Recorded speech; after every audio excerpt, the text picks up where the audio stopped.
திருப்பூர் மாவட்டம் உடுமலை திருமூர்த்திமலை சாலையில் கட்டுமான பொருட்கள் ஏற்றிய சரக்கு வாகனம் விபத்துக்குள்ளானது. இந்த சம்பவத்தில் 3 பேர் காயமடைந்தனர். உடுமலை திருமூர்த்திமலை சாலையில் கட்டுமான உபகரணங்களை ஏற்றிக்கொண்டு சரக்கு வாகனம் ஒன்று சென்று கொண்டிருந்தது. வாகனம் போடிப்பட்டி அருகே சென்றபோது திடீரென நிலை குலைந்து விபத்துக்குள்ளானது. இதனால் வாகனத்தில் இருந்த கட்டுமான உபகரணங்கள் சாலையில் சிதறின. இந்த எதிர்பாராத சம்பவத்தில் சாலையில் வந்து கொண்டிருந்த ஒரு இருசக்கர வாகனம் விபத்தில் சிக்கியது. இதில் பயணித்த ஒரு ஆண் மற்றும் 2 பெண் குழந்தைகள் காயமடைந்தனர். அங்கிருந்த பொதுமக்கள் காயமடைந்தவர்களை மீட்டு சிகிச்சைக்காக அழைத்து சென்றனர். கட்டுமான பொருட்களை ஏற்றி வந்த ஓட்டுநரின் கவனக்குறைவே விபத்திற்கு காரணம் என தெரிகிறது.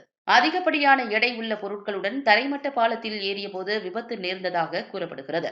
இந்த சம்பவத்தால் உடுமலை திருமூர்த்திமலை சாலையில் சிறிது நேரம் போக்குவரத்து நெரிசல் ஏற்பட்டது. இதுபோன்ற சம்பவங்களை தடுக்க அதிக எடை ஏற்றி செல்லும் வாகனங்களை கண்காணித்து தகுந்த நடவடிக்கை எடுக்க வேண்டுமென சமூக ஆர்வலர்கள் வலியுறுத்தியுள்ளனர். இதன் மூலம் உயிரிழப்புகளையும் விபத்துகளையும் தடுக்க முடியும் என்று அவர்கள் கூறியுள்ளனர்.